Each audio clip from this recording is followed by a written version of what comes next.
Mic check 1 2 1 2.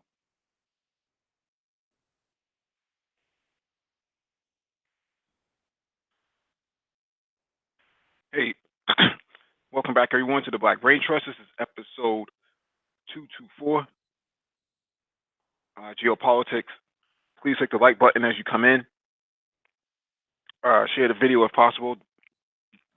Dock it in the description beneath the video for you to follow along with.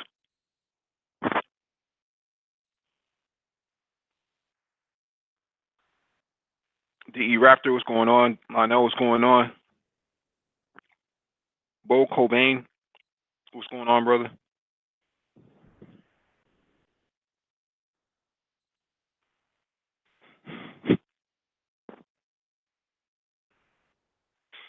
Give you guys 90 seconds to come in and get situated.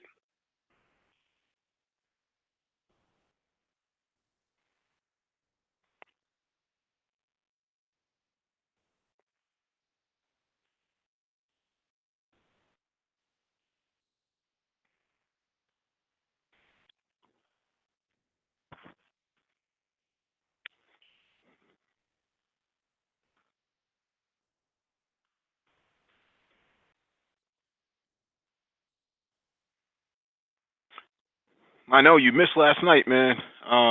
That open chat. Get a chance, go check that out. Interesting stuff. Let me get started real quick. We don't have a heck of a whole lot of time.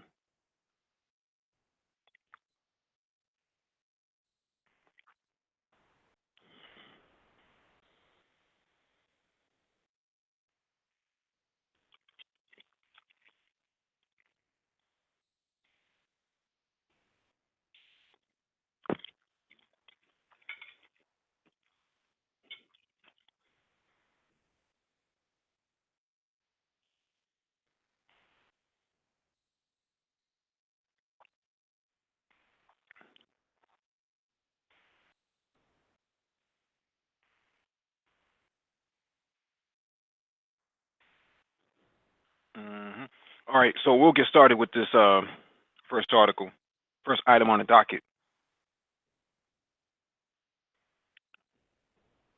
All right, this one is from the New York Post. 2 deaths as protesters burn tires, block roads in Haiti. Port-au-Prince. Protesters denouncing corruption block roads and paralyzed much of Haiti's capital Sunday as they demanded the removal of President Jovenel Moise. While police reported 2 people killed and 5 injured, demonstrators burned tires and threw stones during the march in Port-au-Prince, where the scent of burning rubber filled the air. Many stores and gas stations were closed, and travel between some cities was impeded as protesters blocked roads with cars, stones, and other large objects. Police erected barricades near the presidential palace and fired tear gas to drive away demonstrators who tried to breach them. Police spokesman Michael Ange Janus said gunshots caused 2 deaths and wounded 4 people. He said a police officer was injured by a thrown rock. There was no information on who fired the shots. This is just a picture from the gallery.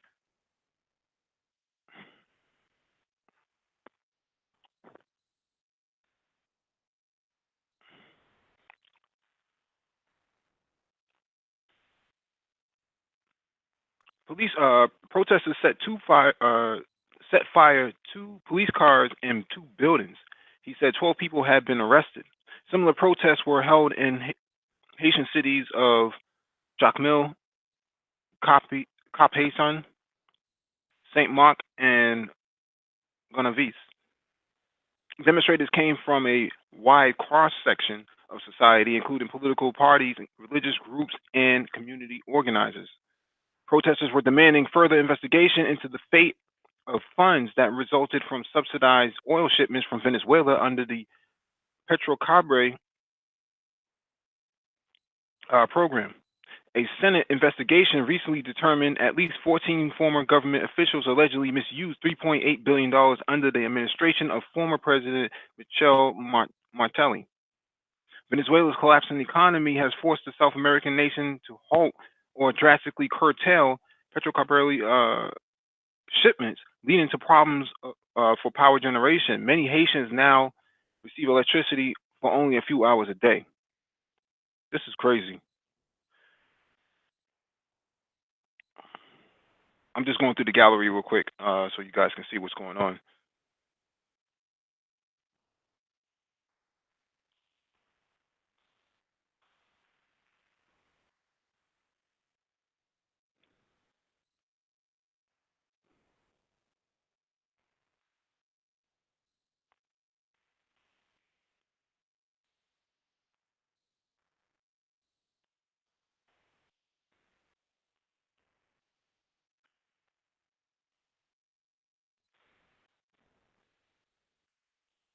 And in this picture right here, I find this interesting because they're calling for Russian President Vladimir Putin to intervene inside Haiti. This is very interesting. We got to definitely do a follow up on this.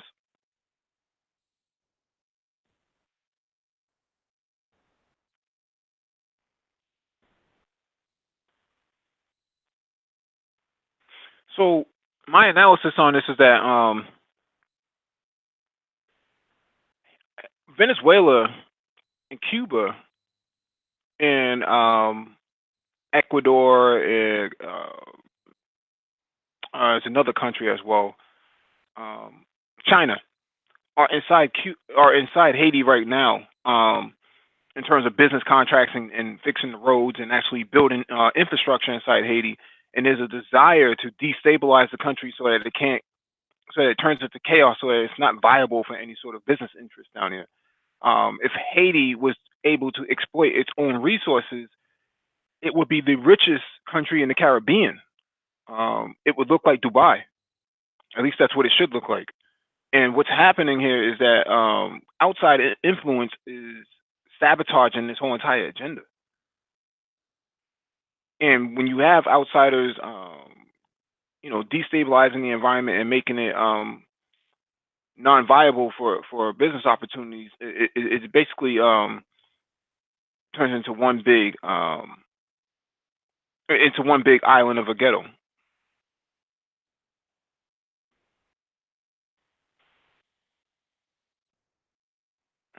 Hey, peace to everyone in the chat.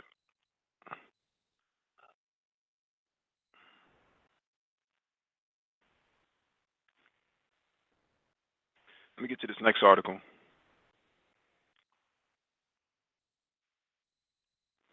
We got 20 people watching, only 13 likes. If you're not going to participate in the chat, just hit the like button, please.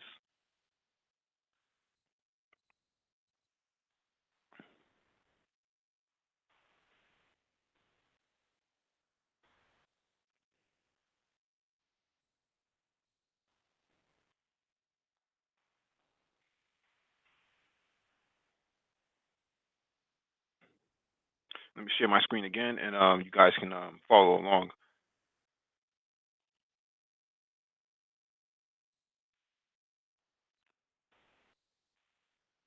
All right, this one is from Telesur.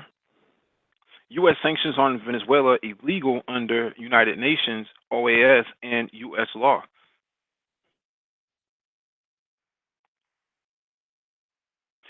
The application of unilateral economic sanctions is an explicit violation of international law protected under the United Nations and Organization of American States charters, human rights stipulations, and even national United States law. Despite the truth, they have become U.S. President Donald Trump's favorite tool to assert his foreign policy goals around the world.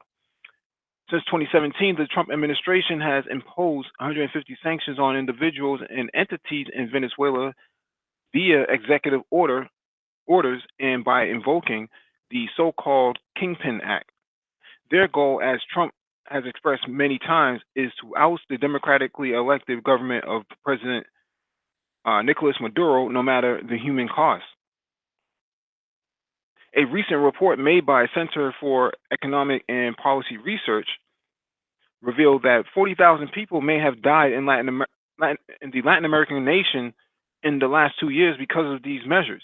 Meanwhile, more than $30 billion of Venezuelan government assets and are blocked up due to U.S. Sanctions preventing the nation from exporting and importing goods, including food and medicine. It is hard to figure out how measures which have the effect of destroying Venezuela's economy can be aimed at helping Venezuelan people, as claimed by the U.S. Treasury, said the UN Special Rapporteur on the negative impact of sanctions, Idris Jazarari, condemning their use of calling out their illegality. How international banks collude with the United States economic war on Venezuela. Over $30 billion have been stolen from Venezuela in banking operations. Some of the banks have retained Venezuelan money are Bank of England, $1.3 billion, Nova Banco, 1.5 billion euros, Clearstream, 453 million euros, SMBC, 450 million euros, North Capital, 238 million euros, and Citibank at 196 million euros. $1.4 billion in financial losses over high risk qualifications. According to Chapter 7 of the United Nations Charter, sanctions are to be imposed by the United Nations Security Council following a determination that there is a threat to or a breach of international peace and security. This means that a sole UN member state is not entitled to impose economic sanctions upon another member or any sovereign state. This application of said unilateral sanctions itself violates the United Nations Declaration of the Principles on the Principles of International Law, concerned with friendly relations and cooperation among states. The resolution in accordance with this charter was adopted by the General Assembly on October 1970, and it references the duty of states to refrain in their international relations with military, political, and economic or any other form of coercion aimed against the political independence or territorial integrity of any state. The fact that the United States sanctions countries away whenever its president pleases can be considered a hostile act. But even in wartime, these sort of collective punishments are illegal under the Geneva Conventions. In the 1977 additional protocols to the conventions prohibit any wartime measure that has the effect of depriving a civilian population of objects indispensable to its survival, be it food, water, or medicine. In Article 33, the Fourth Geneva Convention of the Protection of Civilians, these collective penalties are banned. Sanctions kills. Alfred D. Zayas, former Secretary of United Nations Human Rights Council and an expert in international law, told the Independent, adding that they affect mostly the poorest sectors of society, demonstrably cause death through food and medical shortages, lead to violations of human rights, and are aimed at coercing foreign entities. By doing so, they violate one of the principal agreements reached by world governments, the Universal Declaration of Human Rights, proclaimed by the General Assembly in 1948. This set of basic rights and freedoms to which people are entitled are the right to life, to work, to be educated, to be food, and to housing, among others. According to the now extinct Subcommission of the Promotion and Protection of Human Rights, in its resolution in 1997-35 of August 28, 1997, entitled Adverse Consequences of Economic Sanctions on the Enjoyment of Human Rights, the agency points out the sanctions affect the innocent people, especially the most vulnerable, aggravate imbalances in income distribution, and generate illegal and unethical business practices. So I'm not going to read all of this because this is actually a really good article for those who want to really understand the whole Venezuela crisis. um, people who come on here and talk about ousting Maduro, and is Maduro going to stay in power for more than 5 or 6 years, or is it socialism that's the problem? We need to have more capitalism. No, it doesn't matter who's in power, and it doesn't matter which form of economic policy you accept. These actions against Venezuela are illegal under international law, Chapter 7 in the United Nations Charter, signed in 1970 by the United States. You can even go as far as to say that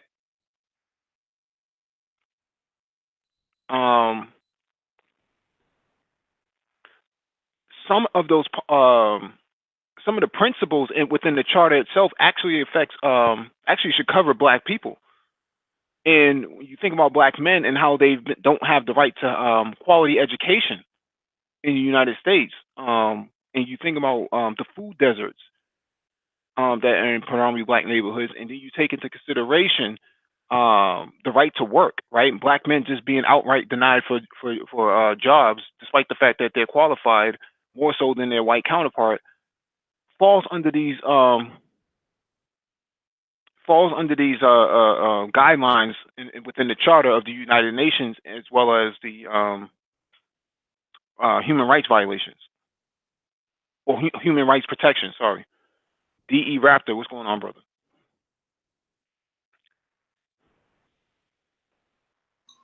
I'm good, Mike. How you doing now? I know it's not here. He's in the chat. Oh, okay. You have anything you want to add to this? Oh man, there's so much that can be said about this thing, but you're completely correct about this. But the problem is that we have, if you go back, you can see this happening from Rome. From Rome, which the Republic of the United States is based upon, all the way to French, German, British, Spanish rule. Everyone that built their empire did the same thing. The first time the United States, the UN Charter is the first time that everybody was a signatory to agreeing that if that they shouldn't do these things, and they can be tried under the UN. They can be tried in the world court for these atrocities. They are atrocities because as a result, they did this knowing that people were going to die. And one of the most I don't even have a word to describe it, but psychopathic statements I ever heard was from a woman called Madeleine Albright. Yes. And she says she had no problem killing 1 million Iraqi children to accomplish what she wants to accomplish. And the other one is Hillary Clinton, our first black first lady, who said we came, we killed, we came, we murdered, we are proud of it. This what you see happening. I mean, the United States didn't even do this against the South African regime. And they are considered to be the worst of the worst. They didn't do it against the Israelis. And the world can see them as even more worse than the Nazis. They have only done this against people, dark-skinned people. You look at the history of what has happened. Dark-skinned people, Zimbabwe, Lebanon. And the International Criminal Court only seems to try black men. It never seems to try white men. Other than the recent Serbian, I can't remember his name right now. Who's sitting in jail? Yeah, that's his name. But there comes a time when um, nations fall, like Rome did, and then the people who didn't do anything, who stand by the side and watch it happen, are the ones who pay the price. And it, and Mm-hmm. as you see the world changing, it's not the present president that's going to pay the price for this thing. Is going to be his chosen children, and the so-called Bible Bible thumpers that put him in office. Their children are going to pay for this because it's going to happen. Never, the world has never gone without a man paying for his sins, and there's Mm-hmm. no man coming from the sky. It always happened in reality. There's no after death, nothing. It happens in reality. Mm-hmm. Let me get to this next article.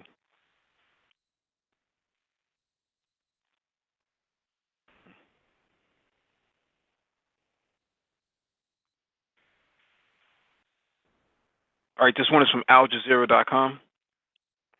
Turkish F-35 pilots no longer flying at U.S. base aimed amid S-400 row. Washington cancels training of NATO allies F-35 pilots over Ankara's planned purchase of Russian S-400 missiles. The United States said it is winding down Turkey's involvement in its F-35 stealth fighter jet program over Ankara's plan to buy a Russian air defense system that could pose danger to the aircraft. U.S. officials announced on Monday that Washington had halted the training of Turkish pilots on F-35 fighters at an air base in the United States, in the U.S. state of Arizona. The move, Luke Air Force Base, comes faster than expected. Days after acting U.S.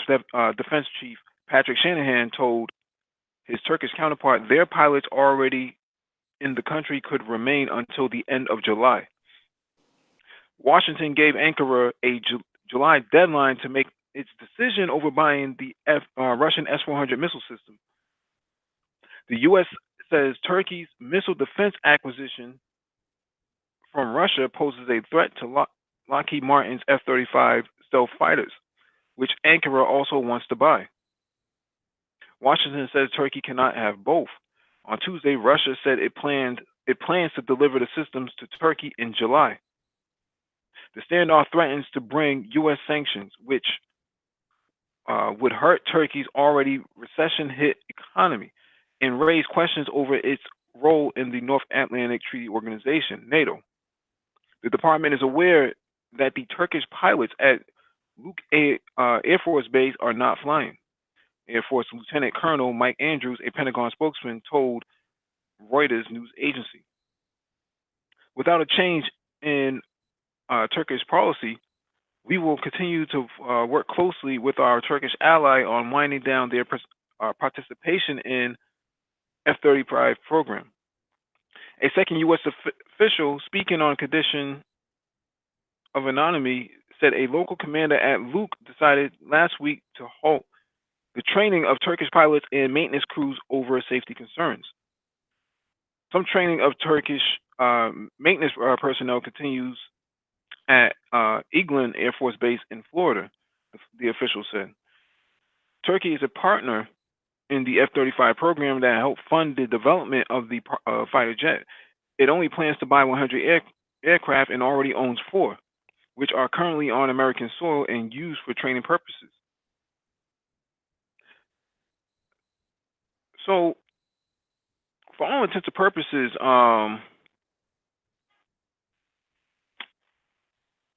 this is if the missiles are supposed to be delivered in July, which is only a few weeks away, what's going to happen to the jets that they already own? Right? They have these four F-35s sitting inside Florida. I mean, if you already own them, I mean, can't you just take the jets with you? and take them back to Turkey? Because I don't see why you need to be in Florida to actually fly them. They belong to you.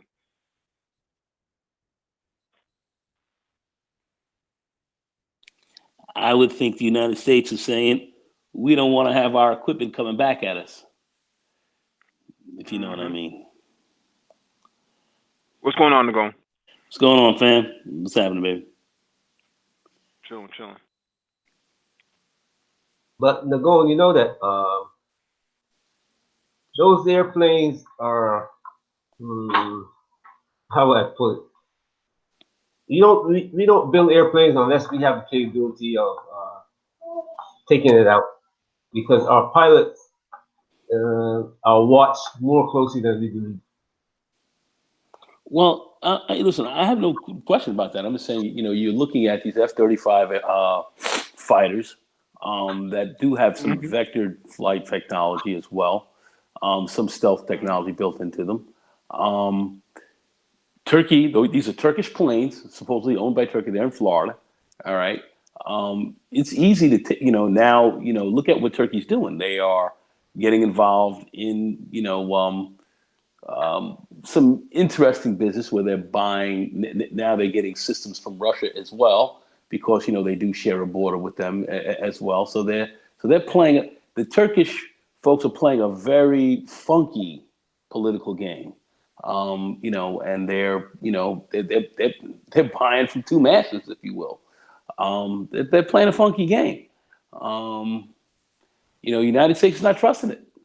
So they certainly don't want, those aircraft and that technology, even though, the Sukhoi crew over there in Russia, with the Sukhoi 37 and all these different planes that they have that are unbelievable, can do cobra maneuvers and spin around and do all kind of crazy stuff that's, I think, are superior to what we have. Still, they don't want those planes falling or all that technology falling into the Russian hand as well.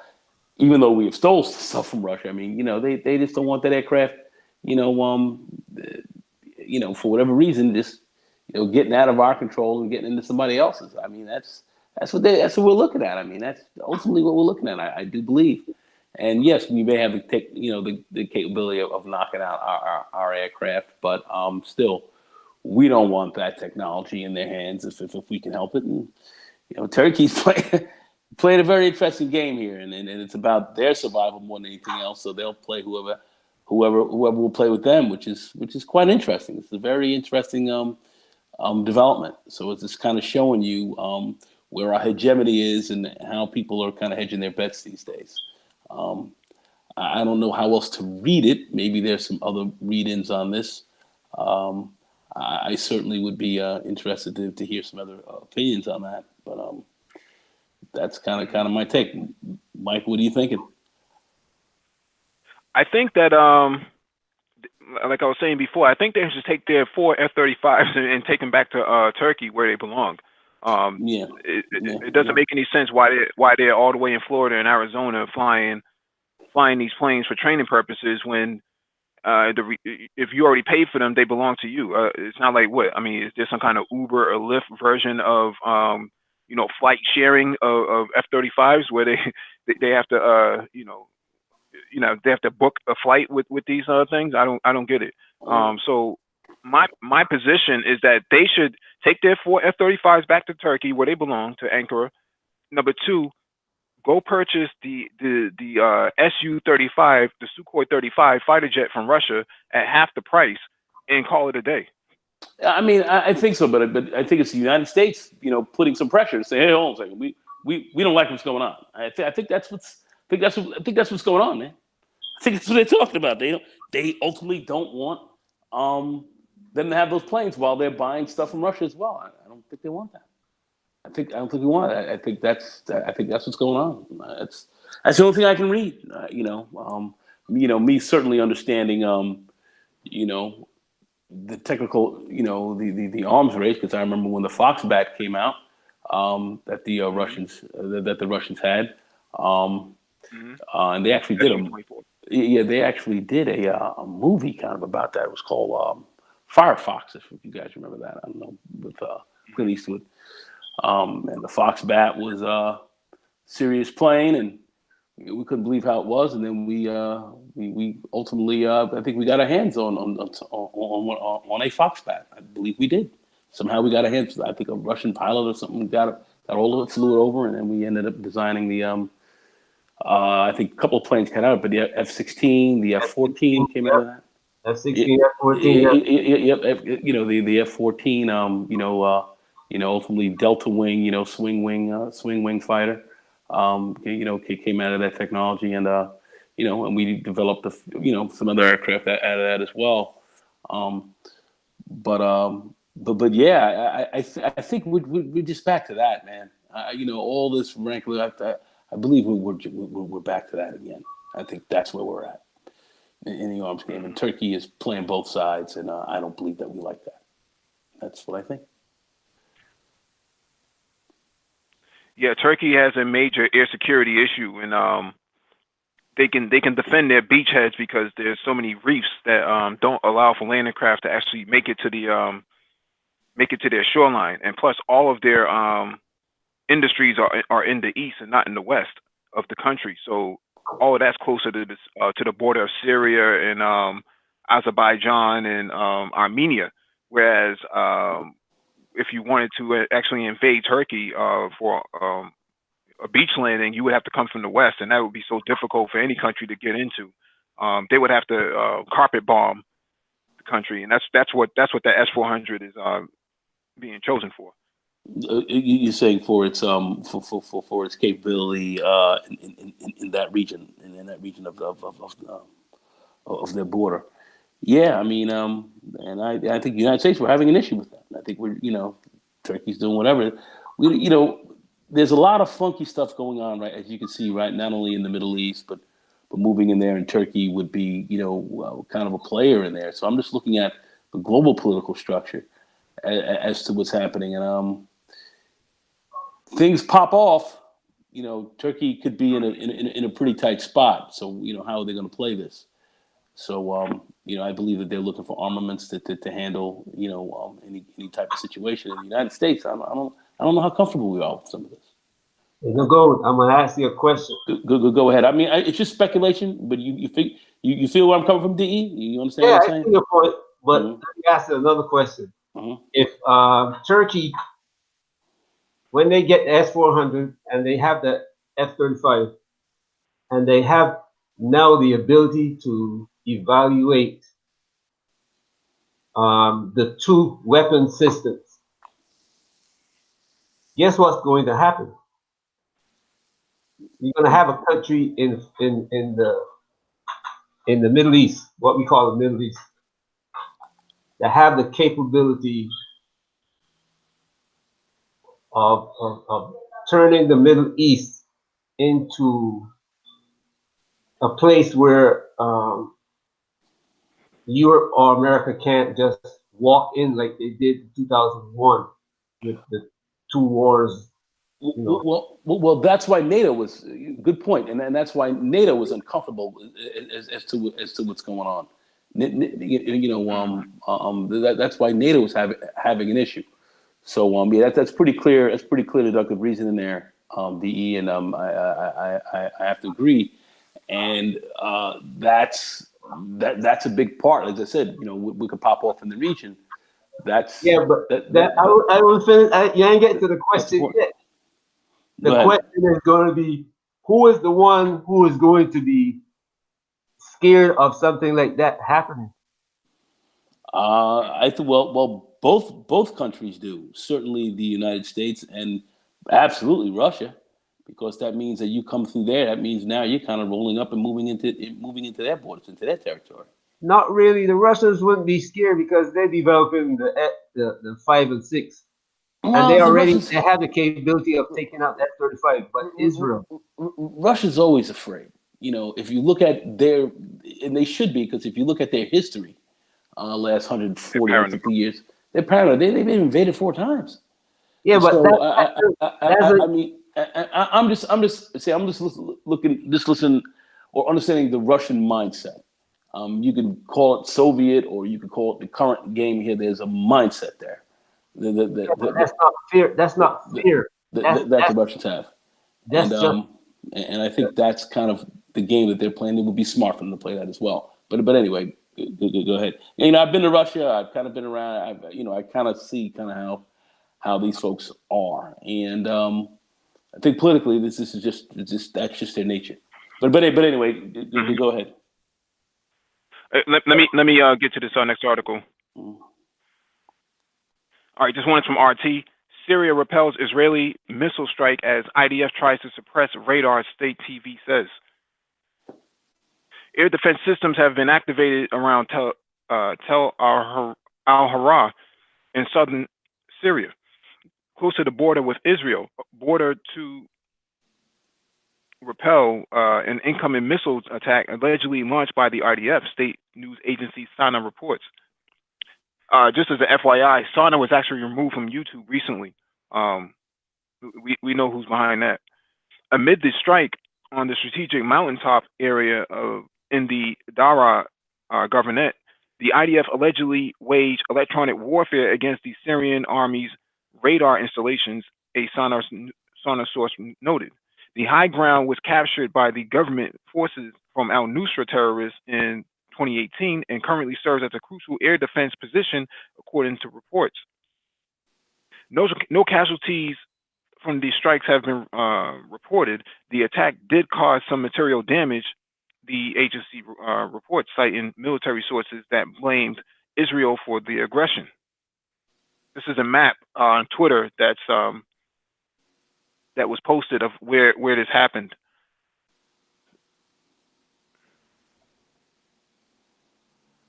The IDF has not commented on the alleged attack. Israel rarely acknowledges its cross-border raids against Syria and has repeatedly stated that it reserves the right to defend its national security by any means necessary. In recent weeks, Tel Aviv has confirmed striking multiple Syrian army installation targets in retaliation to cross-border tensions surrounding the Israeli-occupied Golan Heights. Damascus views Israeli intrusions as blatant violation of its sovereignty and says they boost the morale of the remaining terrorists in the country. Syria has repeatedly urged the United Nations to put an end to Israeli strikes and intervene to stop these violations. Let me play the video because I think the video is actually going to capture a better image.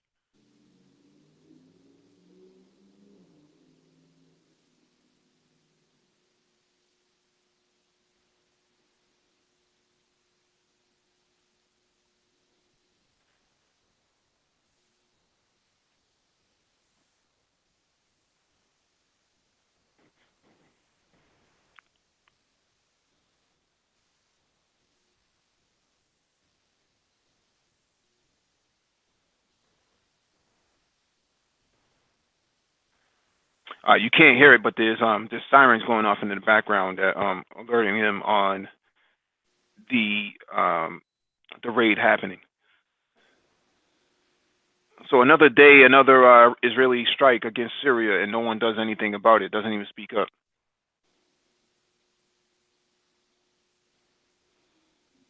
DE, you have anything you want to add to that? Right now, it's like a man who is drowning and is striking out at everything, everyone around him. And if the U.S. pushed Turkey out of NATO, and Turkey now has to go it alone, they started. They now really gonna set up the beginning of the resurgence of the Ottoman Empire. And there's no one in the Middle East that will be able to stop. Not even the Saudis. The Saudis, Islam came to Turkey not by the Saudis' hand. And the Africans are not on the Saudi side this time. All across North Africa is how Islam came to Turkey. The North Africans who brought Islam to Turkey and the rest of like Southern Europe. The Saudis don't have anybody now in Africa to defend them. So Turkey and Iran is like a scissors. And guess who's in the middle? If America is not there to threaten everybody, keep away from Israel, they're creating a problem that they really don't see the long term. They looking at this thing with a short view and don't see the long term consequences of it.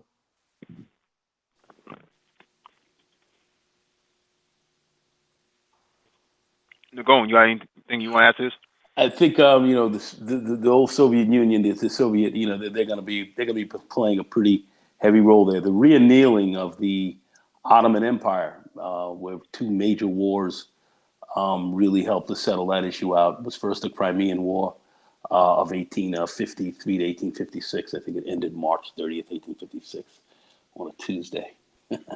And then from there, we did see other conflicts moving around that moved us further into it. The finishing of that was certainly the First World War, that ended in, in in in 1918, September, I believe. But as those wars finished off the Ottoman Empire, we have the rise of the Western hegemony, and I do not believe that we're going to be looking at a re-annealing of that, re-annealing of the Ottoman Empire.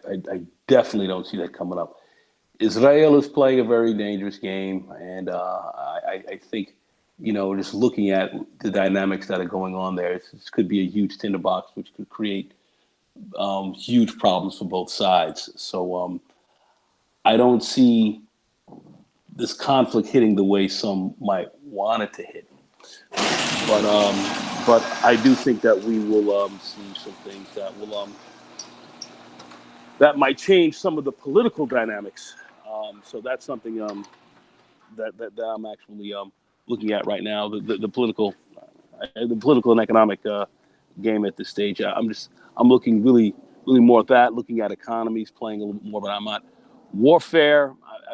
Sorry, gents, I'm just not fully buying into that as much as many others are trying to say. I don't believe, that we're going to really go into Iran the way people are thinking. I believe that Iran is also quite ready for Israel if that does happen. I, I just don't see this thing popping off the way a lot of people are wanting to say.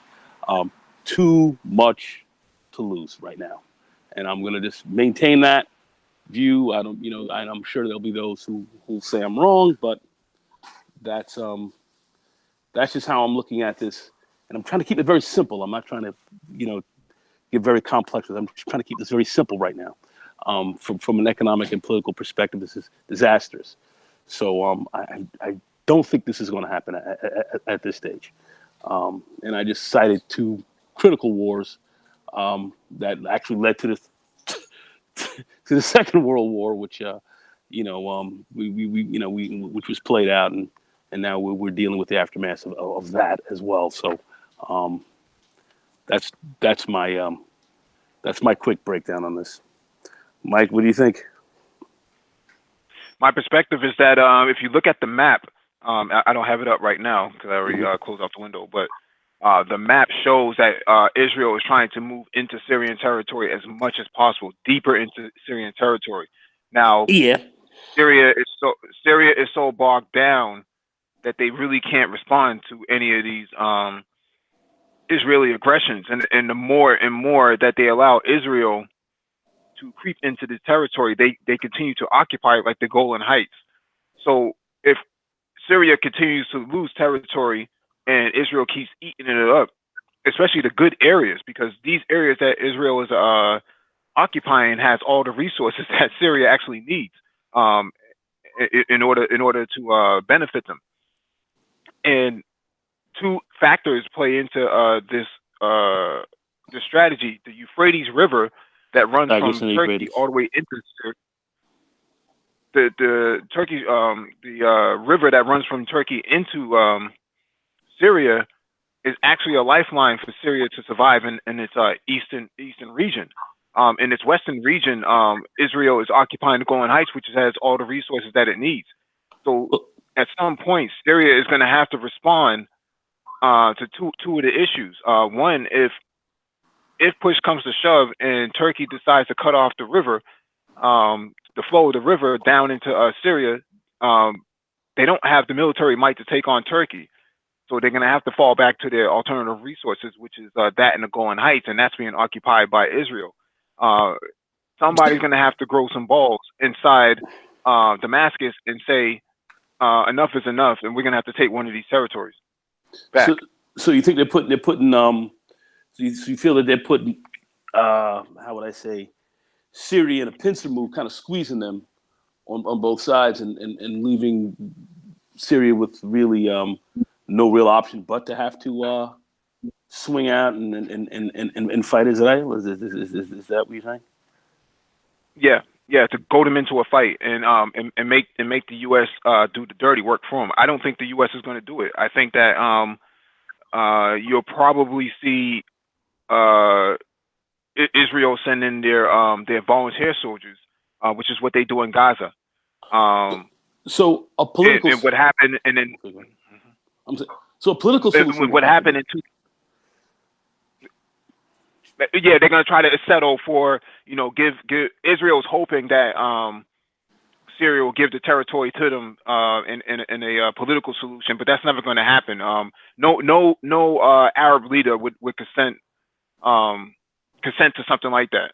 It would be the end of their leadership, just like Sadat, Anwar Sadat in Egypt. Once he signed the Camp David Accords, he was off immediately. I don't know. It's difficult to say that might be the case. I think a political solution might be an answer to this. I'm sorry, I just closed my garage door. Yeah, I think a political solution might be an option here, because the options for this area to really blow up and turn into another tinderbox is going to be a real problem.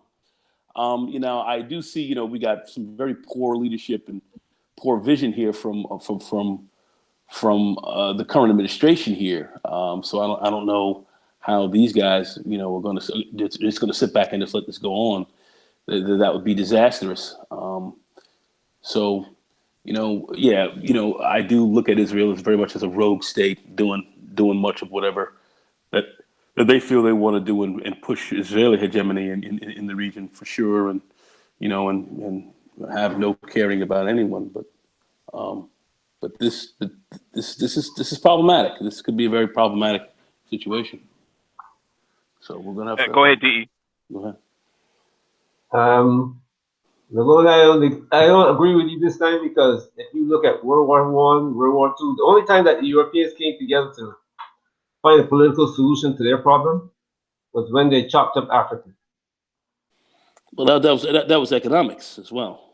Well, they were going to go to war. They already started going to war. If I don't know if you know about what happened in Ghana with not Ghana, Gambia with the British and the French. That's how the country of Gambia came about.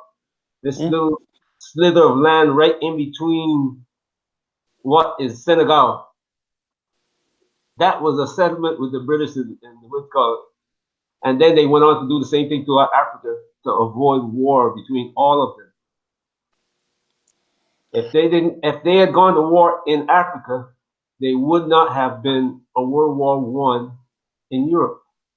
If we didn't do what? Say that again? If the Europeans had gone to war against each other in Africa, instead of finding a political solution, which they chopped up Africa and brought, forgot about South Africa for the time being, but if they didn't chop up Africa among them, they would have gone to war in Africa, and they wouldn't have gone to war. World War I would never have fought, and America would have. I'm so sorry. Go ahead, because I'm saying Africa was what was going on in Africa was very much proxy wars. They were cutting Africa up. There was a lot of resources, diamonds, and so forth that they were involved in for quite a while. I'm not following your reasoning there as to why World War I happened. It seemed like your view of history and mine are markedly different. But anyway, I'm not following your reasoning. But anyway, go ahead. Okay, if you say The European countries were fighting each other in Africa. You call them proxy wars. Would they have the time then to be fighting each other in Europe? Well, yeah, proxy wars are also, they're using, those people of those areas to fight those wars for them. That's why they call them proxies. So they're No, not the so Africans, they were using so the Africans to so fight against Africans. so The so so Europeans were actually fighting against each other. so you could have Europeans. Well, I mean, just take a look at most of the, in Algeria and all the rest of these other wars that we saw in there. I mean, let's just take a look at really what was going on, and much The of Algerians were fighting against the French. and much of sub-Saharan Africa was colonized. It was colonized by I understand what you're saying, but you don't understand what I'm saying. by Germany. I'm not really seeing that because we look at the whole King Ferdinand situation, the whole situation in Sarajevo, and all of what was going on there. These were still ongoing wars to eliminate certain kind of powers that were going. You had the Franco-Prussian Empire, and you had the Yeah, but that's you had Russia. I mean, there was so many other things going on in Europe as to what brought it about. It was basically over land grabs and who was going to be the most powerful nations in Europe at the time that went there. That was going on. That was something that was going on and onward, literally from the fall of the Roman Empire when these states were founded and then grew more powerful and then came out of the Dark Ages, and then you had your Renaissance, if you will. But then these wars continued to carry on. I mean, you had 100 years wars, 30 years wars. I mean, I don't want to get all into that whole European history piece, but I'm just not following where you're coming from and saying that if they did these proxy wars in Africa, they wouldn't have fought in Europe. It would have been a First World War. I don't see it. But anyway, I mean, we could sit here for hours and talk about it, but I'm kind of done on this. But anyway, go ahead and make your point, and then I'm sure Mike will go on. No, I think what DE is trying to say is that if there was if they had to fight over Africa, then they wouldn't have to go to war. Then World War I probably wouldn't have existed because they would have been bogged down in Africa alone, and they If wouldn't be they able to fight a war on two fronts. if they would have been bogged down in Africa, but what was going to cause them to go into Africa and have these big giant, all these forces being shipped into Africa to fight over those resources when they had the proxy wars working for them as they had small troops going in there, but we knew you couldn't go in there and commit giant, huge forces. We saw that happen with Napoleon. As there he were came no proxy wars in Africa. No, Africa, no. as he came into Egypt and his Egyptian campaigns and all that. All that was disastrous. The Europeans saw that shit. They were like, nah, we ain't fucking with it like that. At that Um, time, there were no so, proxy wars in Africa. None of the African countries had any. Not, they weren't even countries. They, well, no, no, no, no, no, none no, of no, no. them had the ability to And fight. that's The British that's didn't give Africans weapons. The that's British my didn't point. give Africans weapons. Why would The they be? Germans didn't give African weapons. The Belgians didn't give Why would African. they? Why would they have been in there putting all these troops in that area? It's all. What would they been? What have they been doing that for? I mean, I understand the history Well, there look, quite well. you're talking to somebody who knew this history because I was taught it from the time I But was. yeah, yes. I'm not questioning. I'm certainly not questioning your knowledge of the area. What I'm just trying to figure out is how would you say that they would come in there with all these forced to fight and bog down and have all the Europeans bogged down in But Europe the European and then not have armies, the First World War. the British had a. You know how many soldiers the British had just in East Africa alone. Anyway, just go. Just give me. You guys just go ahead. I'm kind of I'm kind of out of this on this one. But go ahead, make your point, D, and he'll move on from there. I don't see it. I'm all ears now. I'm listening. Okay, like I was saying, we can't go back and change the way things are. But looking at it from that point of view, if you see that the British and the French and the Germans were going to be fighting a war in Africa, and they can't fight each other in on the scale that they did in World War One or World War One, World War Two would not happen because World War Two happened as an indirect result of what the Allies got together and did to Germany. and the Germans had to reassert themselves. Just that Hitler didn't do it correctly, and we have what we have today. But what's happening in Turkey is something that people don't really, I haven't heard anybody talk about or look at it in this way.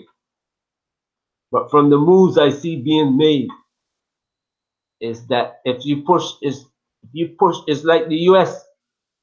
that the Russians allow the U.S. to go into the Middle East, and the U.S. eventually have to leave because they spent so much money it was starting to drain the economy of the U.S. They had left the economy in the U.S. in such bad shape that they had to pull back. There's no way that they could have. And with the Chinese growing in the Far East, they were kind of like, wow, what did we do? So we're going to change course now. But by the time you move all those forces around, now you're leaving this gap open. And Israel is in there trying to bring the U.S. back. And they can't, and the U.S. don't have the ability to come back. So what you're going to do is you're going to allow power to rise. And the U.S. is trying to keep Iran from rising, but the Turks are rising. I don't know if you see it like that, but that's the way I see it. They're trying to keep Iran from rising, which Iran will be the in the past it was religion who drove the rise of the Saudis, but now the Saudis are too stupid to the religion of Islam cannot come out of Saudi again. It's either got to come out of Iran or Turkey. And right now the U.S. is squeezing Iran, but they are not All right, squeezing let Turkey. me all right, let me get to this next article. This one is from telesorenglish.net. UAE recruited businessmen to spy on Trump administration. The United Arab Emirates recruited a businessman to spy on their ally, the United States President Donald Trump, in the White House, according to the report by The Intercept. Rashid Malik, an Emirati businessman, was paid tens of thousands of dollars by the National Intelligence Service of the UAE, which also gave him a code name.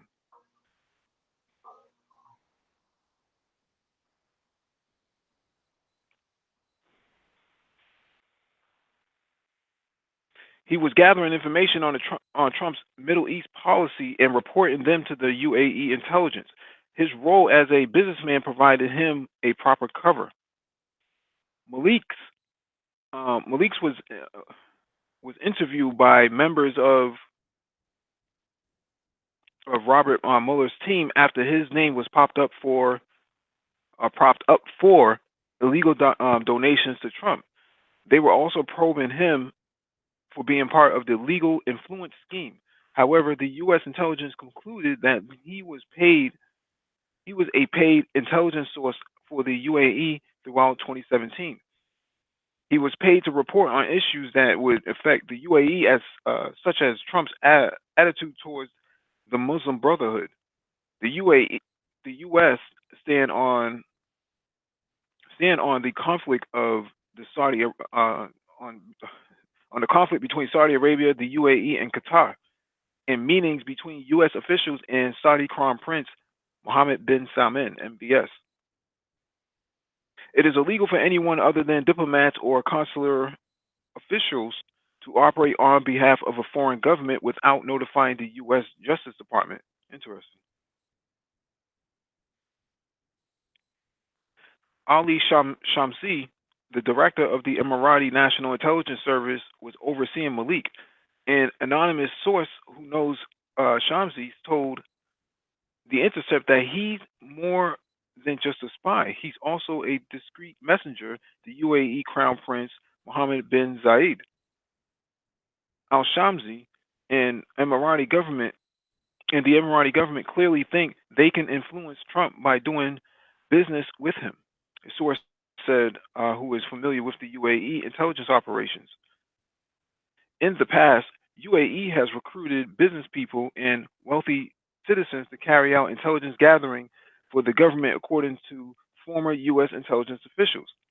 Malik was enlisted as a spy because he has pre-existing access a natural role. The Gulf country has constantly enjoyed Trump's support since 2017. The U.S. president also backed Saudi Arabia and UAE against Qatar. He did not stop arms sales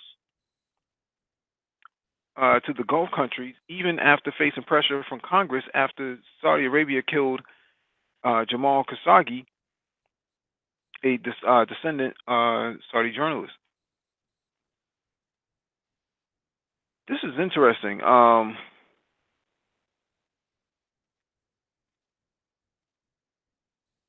This is really interesting. Let me give my analysis on this because one, the UAE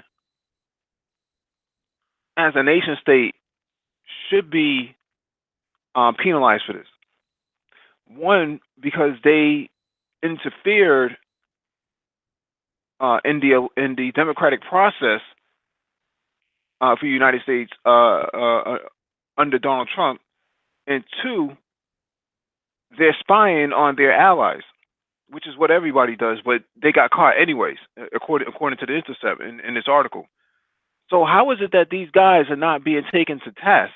Meanwhile, they're blaming the Russians for buying up ads on YouTube and Twitter as a form of interfering in the democratic process of the United States. I just find that to be very interesting.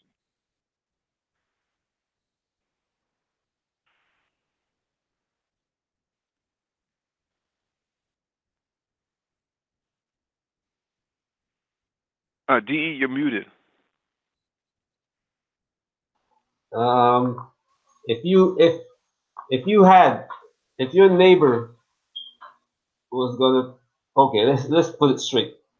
UAE is paying the US to maintain a base in the UAE, Mm-hmm. not costing the US. So if they get upset with UAE and start having congressional hearings over something like this, what's going to happen to that base? Mm-hmm. What's going to happen to the one in Saudi Arabia? The one in Saudi Arabia is not that big, but what is going to happen to that? Mm-hmm. You see what I'm saying? So that's a political thing that even though they will investigate it, you won't hear too much about it because certain people will keep it out of the news. Mm-hmm.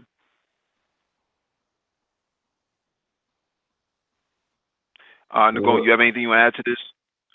Democratic diplomats spying on Trump administration. If that was Qatar, the Israeli news, when I said Israeli news, I mean the Wall Street Journal, Washington Post, all of them would be talking about it every day. If the Iranians had done it, they'd be talking about it every day. If the Syrians had done it, you're talking about it. If the Turks had done it, if the Iraqis had done it, they'd be talking about it every day. This is da da da da da da da. But the Saudis and UAE are in bed with Israel, aren't they? Israel is prosecuting the war in, and using them as the guys, the military. Israel prosecuted a war in Syria and using the Saudi-backed terrorists to fight the war in Syria. So this is one hand wash the other thing.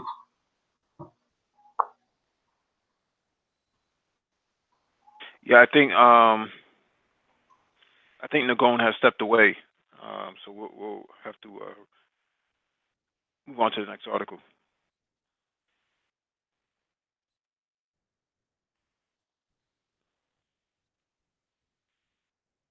But it does point to an interesting issue that even the United States has to deal with spies in its country, and they're not from Moscow. So All right, this next one is from Stratfor. In Poland, a fixed U.S. presence will warrant a Russian response. The United States will likely move forward with plans to expand its military presence in Poland in the coming quarter, which could include more than 1,000 new troops and the permanent stationing of forces in the country.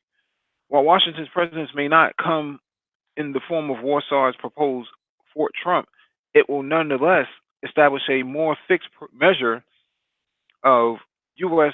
Security support for Poland as an added layer of defense against Russia. Moscow will likely respond to such an agreement with military buildups of its own near Poland borders, most likely boosting defense assets in Belarus. Poland has courted the United States for a permanent military presence to serve as a barricade against Russian influence. Despite Poland's pleas, however, Washington has stuck with a more flexible defense approach in the country.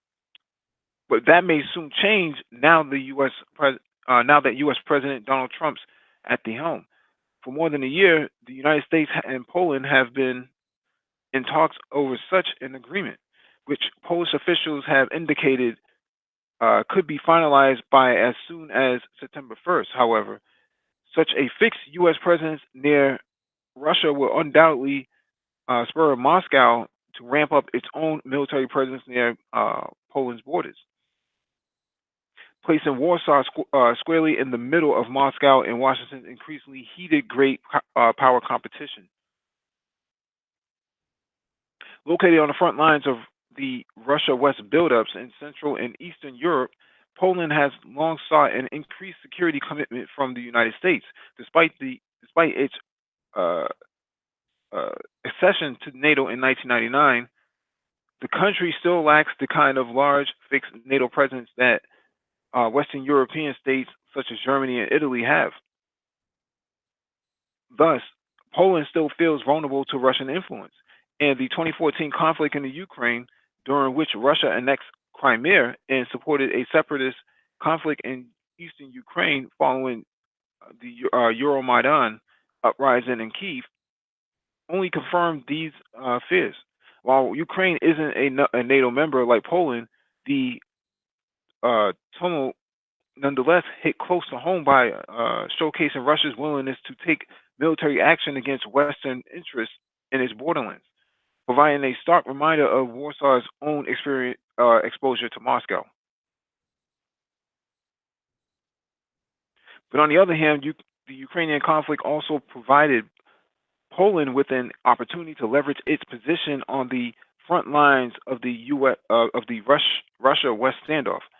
Warsaw, along with the Baltic states of Estonia, Latvia, Lithuania, have since garnered increased U.S. and NATO military presence in the form of semi-permanent rotation of 4,500 troops, serving as a bulwark against any further Russian action.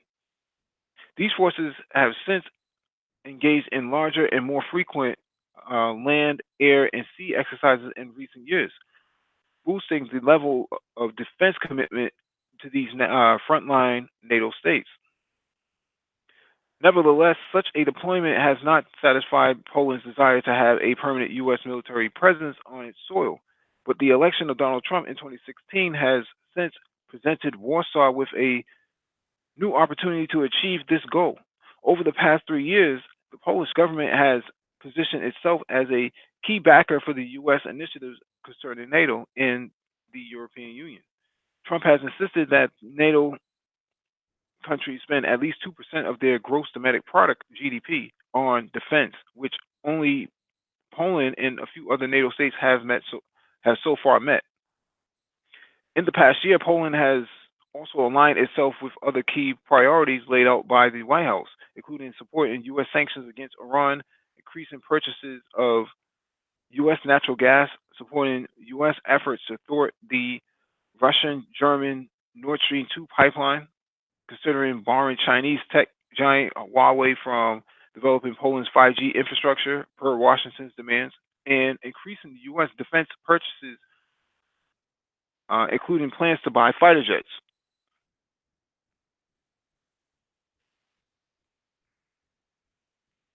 So, such efforts have placed Poland in strong position to woo Washington into granting a permanent U.S. military presence in the country.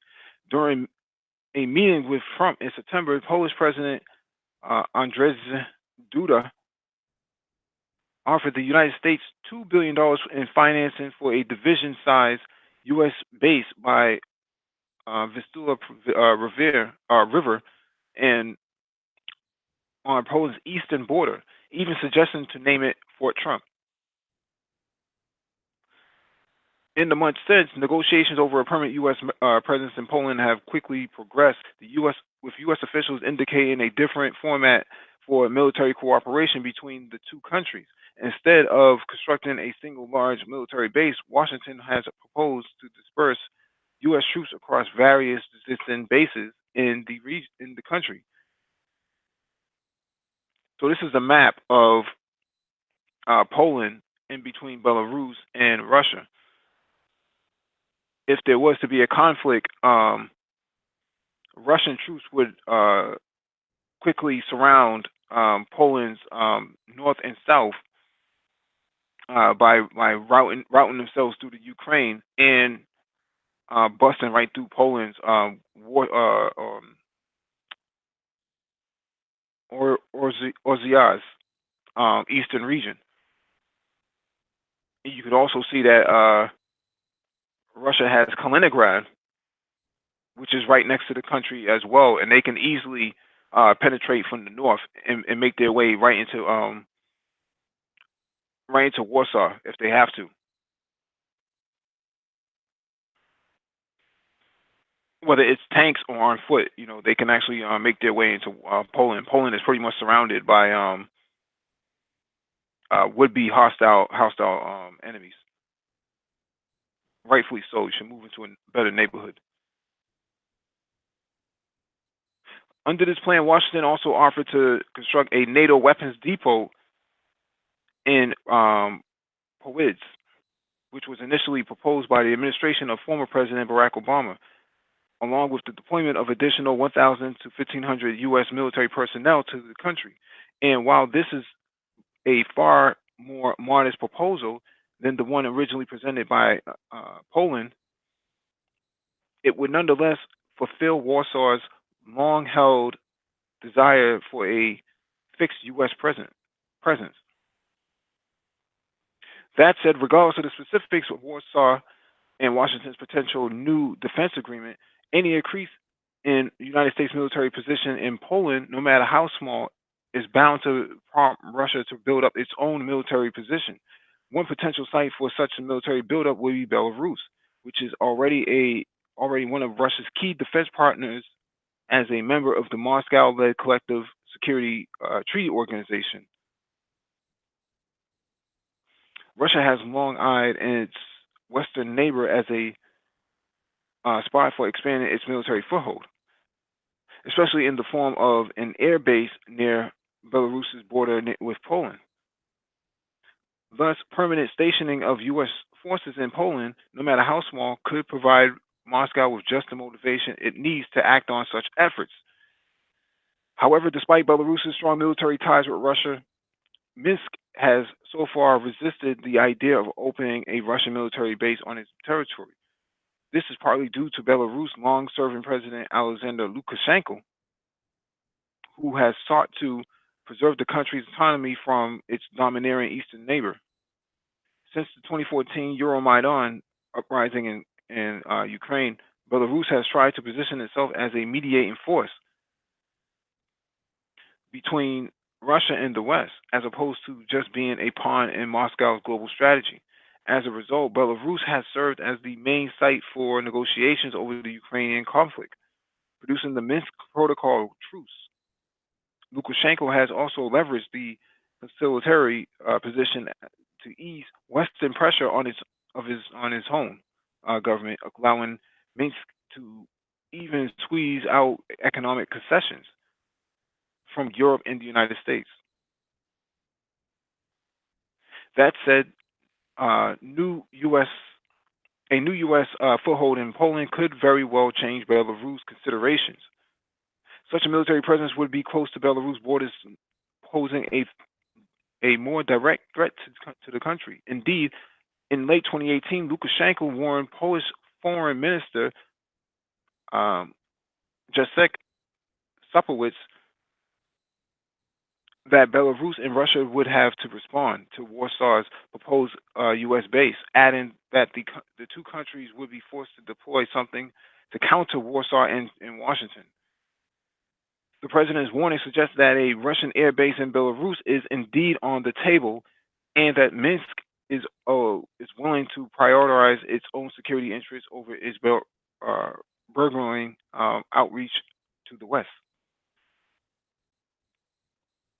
So, for all intents and purposes,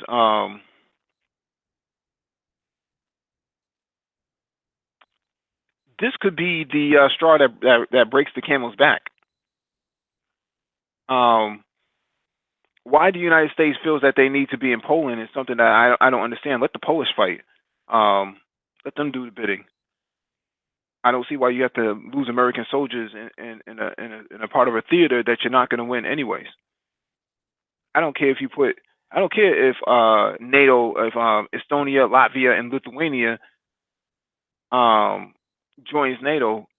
They're in no position to take on a Russian military force. At least not at this point, because this is something that most soldiers are not ready to handle. So it's all still Cold War politics. We're still in that mind frame. It's all still about American hegemony in the European and Western theater. This is what it's all about. It's who's got the biggest dick in the region. Pardon the expression, but that's where it is. Okay, who can piss the farthest? When they unzipper their pants, who's packing more? That's where we are in this. Piss the fathers or piss on their heads. Piss on their heads, piss on everything. They don't care. But who's sporting the biggest schwanz? Who's got the biggest dick? That's where we're at in this game. And the United States says we still are John Holmes in the region. Okay, we long John Holmes up in here. So that's it. Our shit's the longest. All right. That's it's still Cold War politics. That is not ended. That is not fully ended. And we're more nervous of the Soviet Union or the former Soviets than we've ever have been before, in my view. DE, your former U.S. military, what do you think about this? Oh, 15,000 troops are nowhere enough to hold the Soviet back. So it's a political move, like Malone said. It's just how can we shake the Soviets, and what kind of move the Soviets gonna do if we do it. I think the U.S. is going very slow on this. They're kind of like not even the Poles are pushing it, and from what I see, I don't know if you guys remember.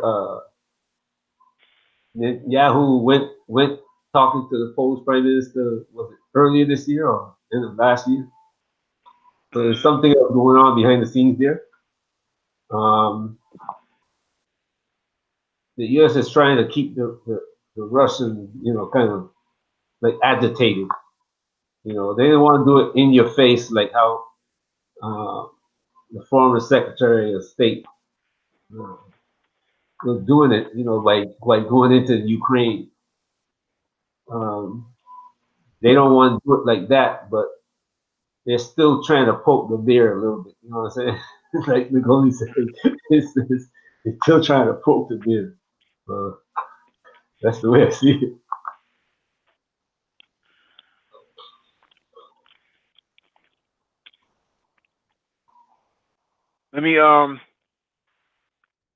Let me take this question from Let's Be Frank. It says, couldn't Russia apply pressure by using ethnic Russians in Baltic states to wage a low-scale guerrilla war to distract NATO from Poland? You would think that, but that's not the case. This is all special forces. This isn't, militias on the ground, causing havoc, turning over cars and stuff like that. That's not going to work. Um, you need special forces. You need guys who know how to do demolition work. Cross rivers. Blow up. Utility stations and or if infrastructure and be able to take capital. Take over the government offices, take over the radio stations and broadcast stations, the cell phone towers. You need those type of guys to go in there and do that. I don't think you want militias. This is not like Syria. This isn't like you can take 100,000 people on the ground and give them AK-47s and think that that's going to win the war. That's not. That's just that's more like having bad acne. You always go you always get some proactive or something like that to clear that up. So.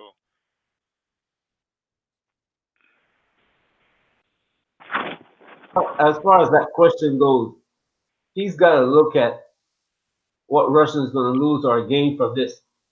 And right now, Russia is gaining more from this than they're losing. If Russia got a stable Poland instead of like what's happening in Ukraine, if they try to pull another Ukraine on Russia, of course Russia's going to react with the same kind of tactics that they use in Ukraine. But stable Poland, stable the rest of Europe, Russia is selling Europe all the gas they need. And as the Russian economy improves, they're going to be selling more stuff to the Europeans in the process of time. Because look at Belt and Road. Europe, though. Sorry, Mike. Look at Belt and Road. Belt and Road is going into Europe now. So the Russian and Chinese want a stable Europe. They're not going to let the Americans 15,000 troops, unless the Americans want to start a war. They're not going to let something like that kind of create a problem. It wouldn't make sense to sending any guerrilla army to destroy stuff and create havoc. They want a stable platform. Them and the Chinese. Well, the way you fix this NATO issue, if you're Russia, you wait until winter, deep winter, which is usually January, February, and you pull the gas pipeline, pull the plug on the gas pipeline, and you see how, and you watch the Europeans freeze to death, and say and tell them, if you want cheap energy, dismantle NATO right now. Would it be a just cause for World War III? Maybe. But do you think that Europeans want to sit in freezing cold in the winter? I don't think so. Would they be willing to give up NATO? Hell yeah, they would. No need for NATO. What good does NATO do if they can't heat your home? And your businesses are offline because they can't get any energy. We're coming to that point at some point in time. The question of it is, what purpose is war right now going to really serve? Who benefits the most from a war? Who benefits from this? You have to sit back and look at industrial complex. Okay, but let's look at the nations. Let's look at who gets caught up into it. Let's look at what theater fights this, and what theater this is going to be in. Okay, who gets hit the hardest? Okay, who's your maximum beneficiary? Who are your big losers? Does the United States win big in this? Does Russia win big in this? Can we really determine who the winner is going to be? Because war tends to be a very unpredictable business. Very unpredictable. Very unpredictable. Okay, all right. No, I would have never thought Lebanon would have bitch slapped fucking Israel. I would never thought that. Media keeps that kind of low key. That's what happened. Israel sit back and look at, oh shit, look at this. Could be a different game. Israel sent those reserves from the United States. These weak guys who sit in New York, at these cafes who don't really have any military experience. Sent those guys in there.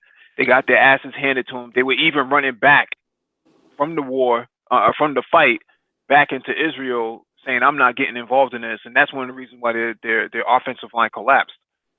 Okay, well, we can sit back and break it down a lot of ways. I'm aware of that. You can say weak guys, but they still got dick slapped. Pardon my expression. I'm sorry, but that's what went on. Mhm. All right, and now they sit back here and said, "Oh, damn, well, we got to take another look at this thing here." You know, war is a natural, unpredictable thing. Sun Tzu, he spoke in great detail about this and said, if you're going to engage in a warfare, you better know you're going to win. All right, and do not engage in war unless you know you're going to win. Okay, that's one of the last things that you have to use in your arbitration of ultimate politics is war, and that is something that you engage in when you know you're going to win. When you're just clean, when it's more of a mop-up operation. When you are engaging in war with the hope of winning, man, you're in bed. You're in a bad stead. All right. United States, we were kind of lucky to come out of that war, out of the Second World War, the way we were. It wasn't clear whether we were going to win this or not. It wasn't clear. Mhm. We did. Thank you, Lord. The Germans, who had the most powerful military machine known to man at that stage of the game, was stupid and foolish and did some very dumb things. But you can't count on that all the time now. People have studied that war a million times over. We went to Iraq and other places like that, and we're still over there in Afghanistan over there, bogged down and haven't really got the type of political decision that we wanted. And here we are, we're fighting a bunch of guys walking around, man, in sand sandals and rags on their heads. Okay, wrapped Mhm. up. All right. It is coming out of Ramadan, ready to roll on out and continue on with it, continue on with their game. We haven't wiped them out that easily. Nah, man, we don't know. So I'm just saying here, this is not anything that we want to thoroughly get engaged because we don't really know what the total outcome is going to be. And it's what we don't know more so than what we know is what's going to get you, as opposed to what's not going to get you. Mhm. So, I've studied war, studied it, the masters, Clausewitz, okay, Sun Tzu, Mhm. okay, and many others. And this is not, I'm just saying, just look at what's going on here in the region, fellas. This is not a game. And that bothers me about some of these knuckleheads we've got right now in our administration who are not seeing some of this, in my view, clearly enough. All right, let me get to this next article.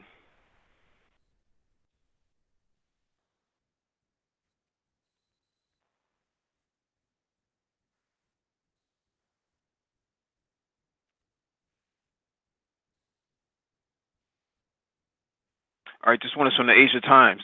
U.S. Russia swap accusations after high seas game of chicken. With Chinese President Xi Jinping in the middle of a visit to Russia, Russian and U.S. naval warships came perilously close to colliding on the South China Sea on Friday.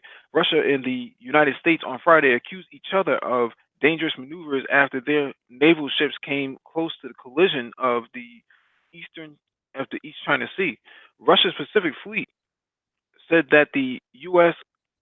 Chancellorsville guided missile cruiser suddenly cut across the course of its Admiral Vinogradov anti-submarine ship, passing the front of its distance just 50 meters, 164 feet. The Russian ship had to carry out an emergency maneuver to avoid a collision, the Navy said, adding that it had sent a message of protest to the U.S. cruiser's commanders.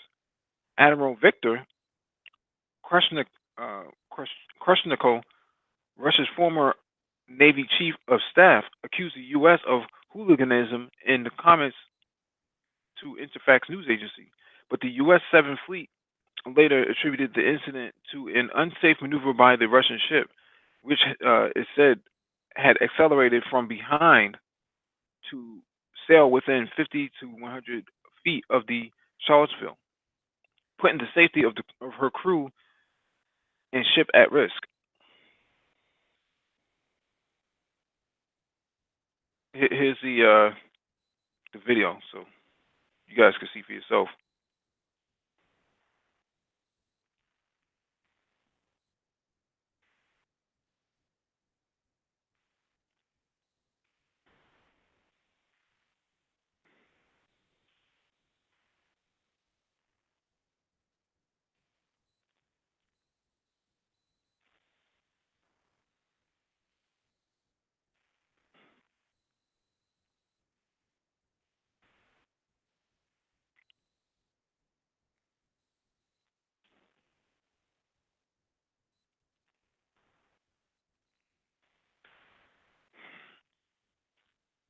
I mean, this is just outrageous.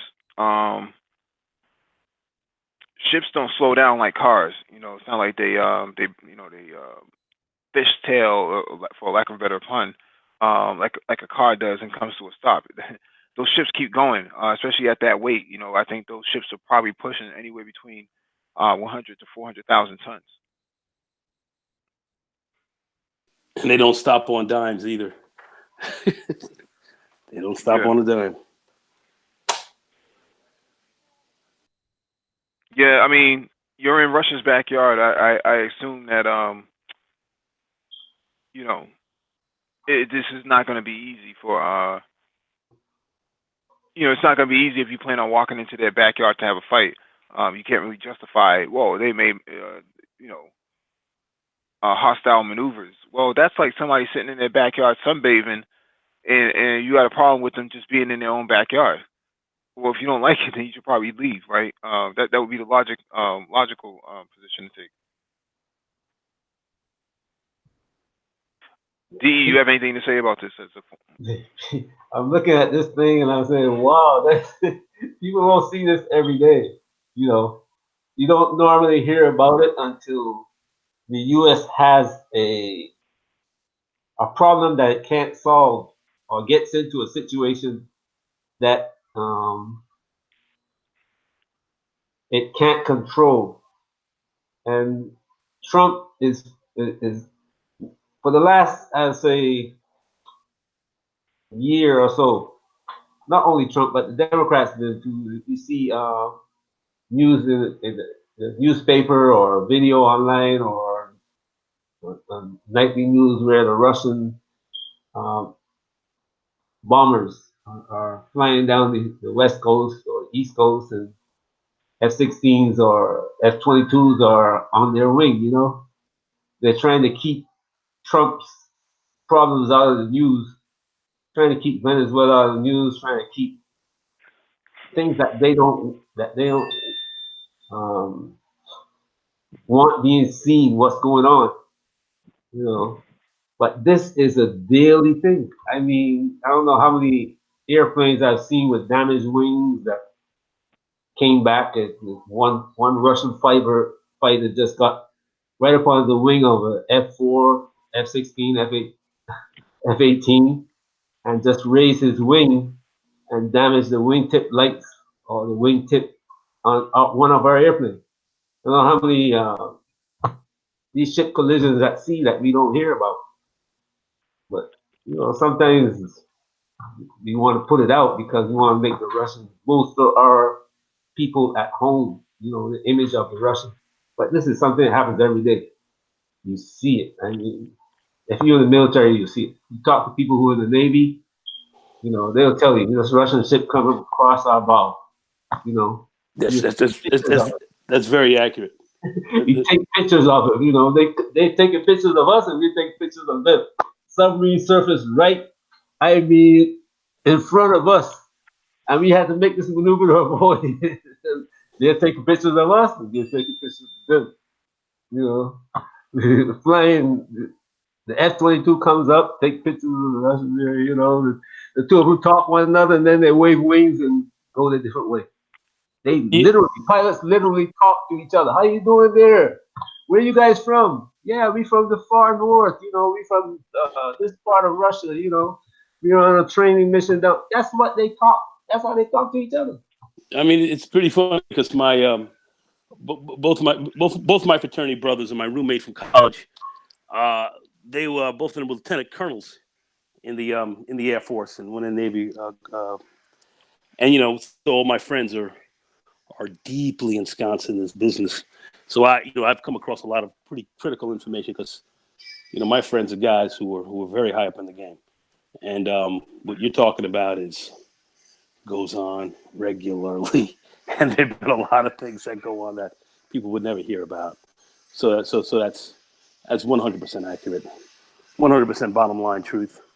And we've had incidents that could have brought us to to a war like the Jutland, where we could have been in a conflict like the Jutland, but we've come to that a lot closer on occasion than many of us would like to talk about. But yeah, Very dangerous to have this stuff in close proximity. Yeah, this thing happened every day. I mean, you know about the road, but the average American don't. You know what I'm saying? So No. The average American doesn't have a clue, and they're not supposed to have a clue. Not supposed to, because people would be terrified on a regular and consistent basis if that was the case.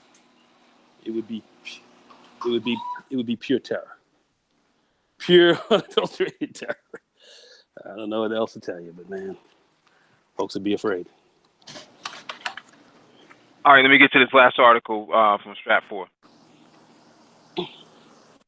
The ever shifting strategic triangle between Russia, China, and the U.S. The U.S. trade war with China and Washington's prolonged standoff with Russia over matters from Iran to Venezuela to arms control are increasingly driving Moscow and Beijing toward each other. Chinese President Xi Jinping is attending the St. Petersburg International Economic Forum June 6th to June 7th, but not before meeting with Russian President Vladimir Putin in Moscow earlier in the week. China and Russia have been economic have signed economic deals that span everything from 5G networks to hydropower plant construction and to establishing a joint research and technology innovation fund. The deals come in the wake of Moscow's recently indicated desire to collaborate with China in the Arctic's Northern Sea Route as part of Beijing's Maritime Silk Road initiative. While the massive power of Siberia pipeline is completing the final phase of construction and is set to begin pumping ever larger volumes of natural gas to China by the end of this year. These developments are simply the latest in a broader trend of Russia and China strengthening politically economic security ties, economic and security ties. Such developments raise the question on how deep an alignment between Russia and China can go, and to what extent their relationship is forming in direct opposition to and competition with the United States. To begin to answer this question, it is important first to frame it in the appropriate strategic context, and then look at how ties between Russia and China and the United States have evolved with this context. Doing so points to many constraints than opportunities and sustained elevation of Russia-China relationship.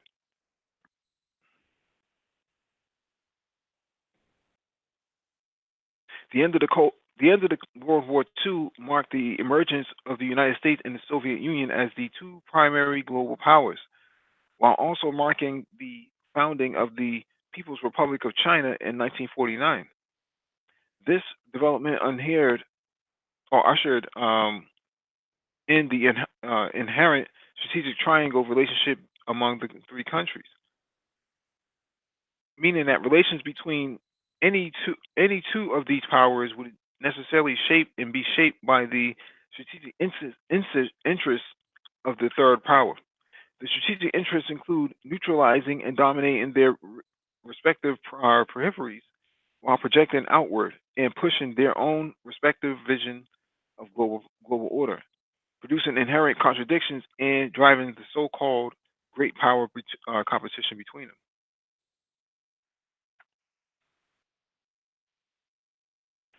I'm not going to read this whole thing because it's interesting that to say the least, but should actually read it yourself. But it's telling of a bigger story that the Russia-China relationship is not going anywhere.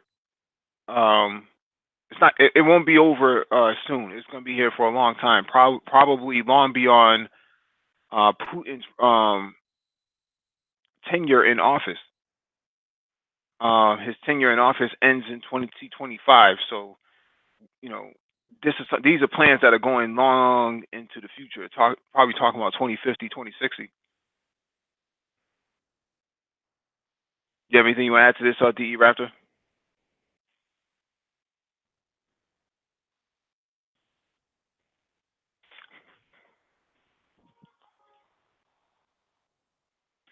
DE Raptor, if you're going to talk, your mic is muted.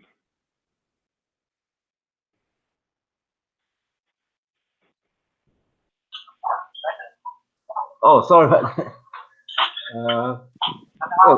What this article shows that what's happening is that they're driving Russia and China closer together, and even though the U.S. thinks that a lot of people in the U.S. the administration, a lot of advisors actually believe that the U.S. can come out of this stronger than both China and Russia. If you look back at what happened to Russia when they went in on Russia under Obama with Clinton as Secretary of State, the Russians did a very strategic move, and everybody was laughing at the Russians. Hey, they go to the Chinese begging, but guess what? Look at what came out of it now. DE, you have a whole lot of feedback coming from the background. I don't know what that is. Oh, sorry about that. But if you look back on what happened with Russia and how they came out of that, what Clinton and Obama did, Russia came out actually with more focus, and they're not stronger economically yet, but they're diversifying their economy, and in say 5-10 years, if they continue going in the direction they're going, between them and China growing as a strategic partner, and Europe and the EU falling apart. If the EU continue that disintegration, there's going to be big problems because they now can't face either Russia. They won't be able to face a Russia-China partnership.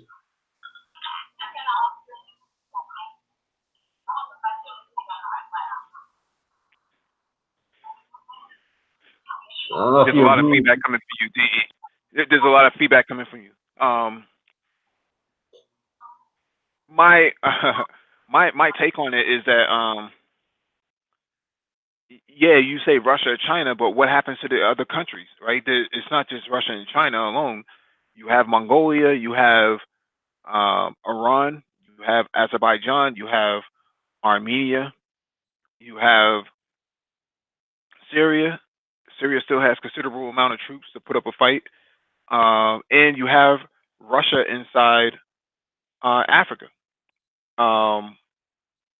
Russia has strong ties in Africa now, from Egypt all the way down to South Africa. You know, just rumors about Russia opening up a naval base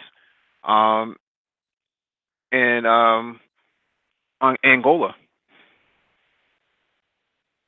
These are things that have to be taken into consideration when we talk about this, because this won't be a two-party. This won't be a two-party fight. This is going to be a multi-party fight.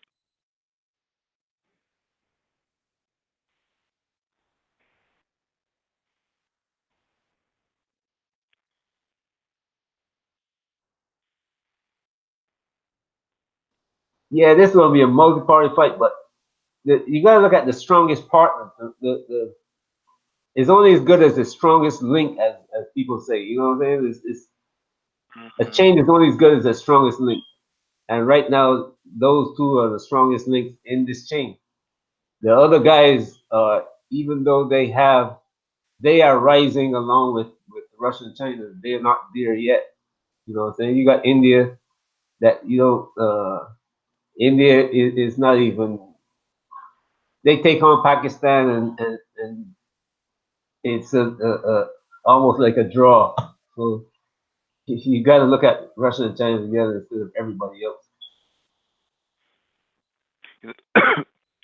Excuse me. Let me go over this article from TheGuardian.com. Leaked documents reveal Russian effort to exert influence in Africa. Russia is seeking to bolster its presence in at least 13 countries across Africa by building relations with existing rulers, striking military deals, and grooming a new generation of leaders and undercover agents, leaked documents reveal. The mission to increase Russian influence on the continent is being led by Yevgeny Yevgeny Prigozhin, Prigozhin, sorry, Prigozhin, a business, excuse me,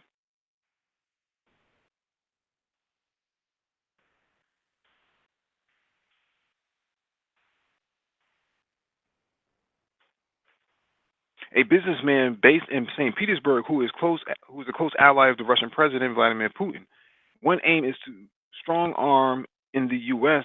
and the former colonial powers, the UK and France, out of the region.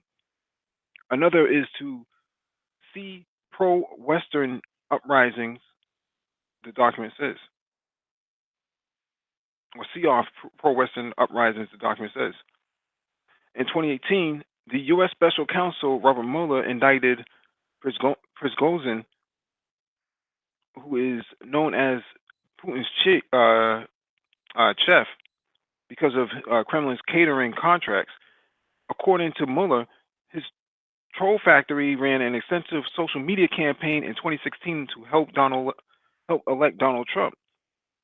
The Wagner Group, a private military contractor linked to Prigozhin, has supplied mercenaries to fight in Ukraine and Syria. The document shows the scale of Prigozhin-linked recent operations in Africa and Moscow's ambition to turn the region into a strategic hub. Multiple firms linked to the oligarch, including Wagner, are known by employees as the company. Its activists are coordinated with senior officials inside Russia's foreign and defense ministries, the document suggests. Putin showed little interest in Africa in the 2000s, but Western sanctions imposed in 2014 over the annexation of Crimea have driven Moscow to seek new geopolitical friends and business opportunities. Russia has a military presence and peacekeeping mission in Central African Republic. Central African Republic is described as strategically important and a buffer zone between the Muslim North and the Christian South. It allows Moscow to expand across the continent and Russian companies to strike lucrative mineral deals, the document says. On May 24th, the Kremlin announced it was dispatching a team of army specialists to the neighboring Democratic Republic of Congo. According to Dmitry Peskov, Putin's press spokesman, they will service Russian-made military equipment. So far, Moscow has signed a military cooperation deal with about 20 African states. 5 days later, the Kremlin said it would host the first ever Russia-Africa summit in October in the Black Sea resort of Sochi. Putin and Egypt's President Abdel Fattah al-Sisi will chair the event. About 50 African leaders are due to attend. The aim is to foster political, economic, and cultural cooperation. Cultural cooperation. That's very interesting. The leaked documents were obtained by Dossier Center, an investigative unit based in London. The center is funded by Mikhail Khodorkovsky, the Russian businessman and exile Kremlin critic. Prigozhin has been approached for comment. He has previously denied any links to the troll factory and has said of Wagner that it does not exist. Putin has previously said that entities linked to Prigozhin do not constitute Russian state.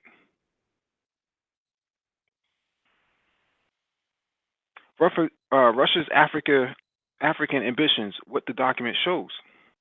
So the keys, basically, if you can see this area, it's talking about all the states that Russia is involved in terms of Africa.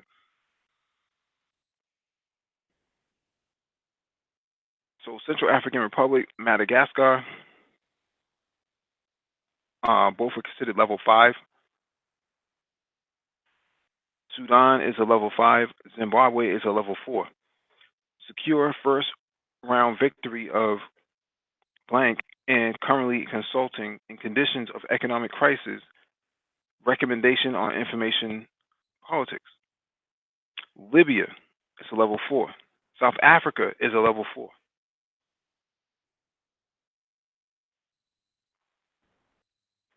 So this is interesting.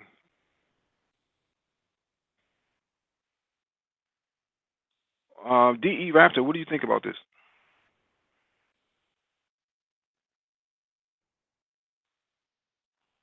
Russia and Africa, strong cultural ties. Russia has always had ties with Africa. It's just that Hmm. um, people don't know it, especially in East Africa, more than West Africa. East Africa, North Africa, the Russians have always been there. They didn't. The only place you see is like their ties with the Egyptians because of the war, the '73 war with Israel. But there have been Kenya, Tanzania, South Africa, Zimbabwe. They've been on East Africa for quite a long time. Um, Hmm. Coming back to Africa now, they are not in the same capacity as they were as before. Um, but it's slowly building up. And one of the reasons why it probably is building up is because the U.S. Being in the position that is moving into the place in the more militaristic way. Before the U.S. didn't have its own military in there, it used to use the French and British as the proxy. But now the U.S. is now moving into Africa. So the Russians are like training in some places. They're training African states, their military, Hmm. and in some areas they're like slowly getting into investing, but it's not really big yet.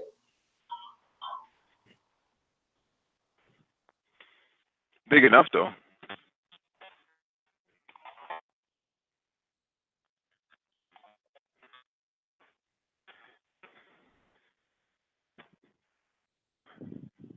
I mean, we covered an article at the beginning of the hangout. I'm not sure if you missed it, but you saw Haitians were waving Russian flags with Vladimir Putin's face on it, basically calling for Russian help in the Caribbean.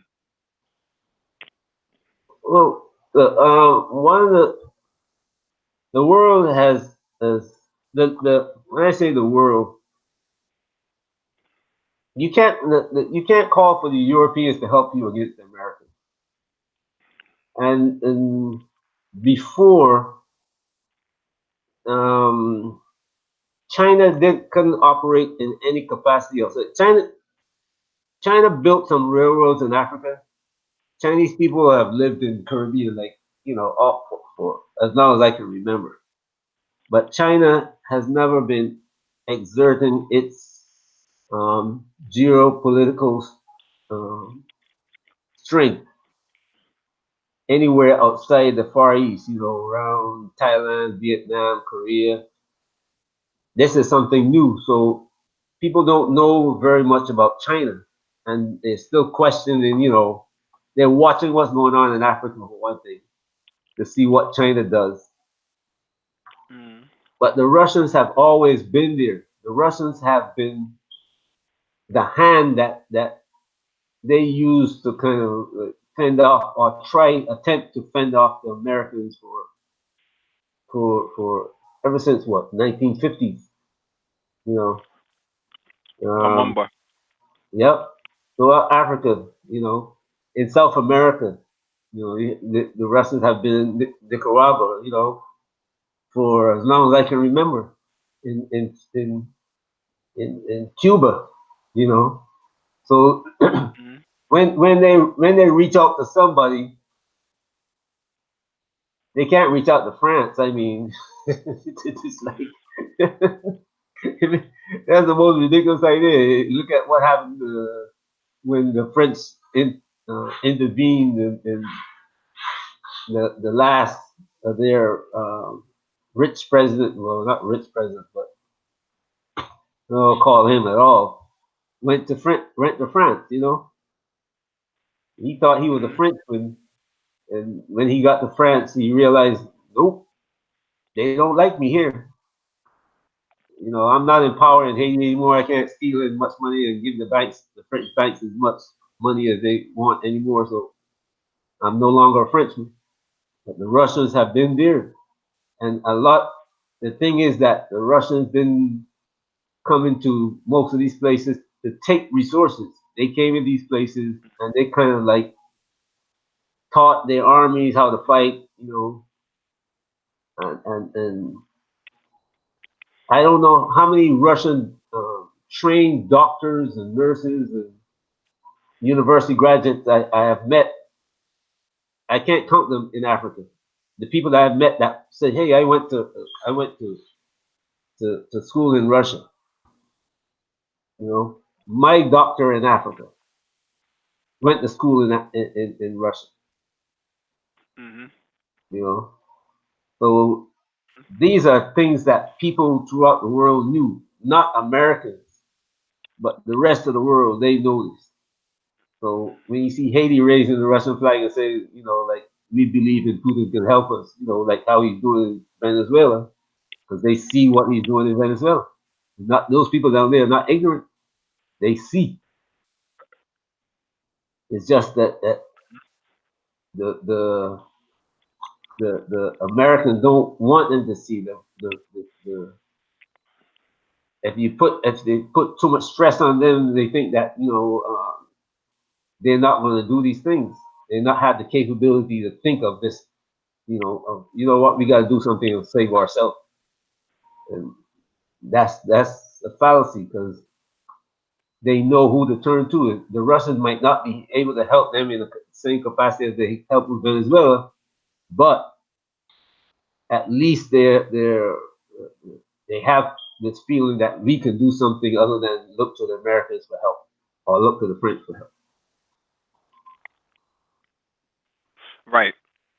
Right. And that's the thing. I think Russia could actually come out on top of this without firing a single shot. Um, Russia has been the master at rocketry and space exploration outside of the United States. So Russian influence could actually play well in that area of telling Africans that we can help you get off the ground for cheap in terms of rocketry and space exploration. I think once Russia figures this out, I think once Russia figured this out, they'll have the Africans in their hand, and this is mostly due to the fact of United States playing an underhand by ignoring the economic situation in Africa and not actually doing the work that China is doing right now.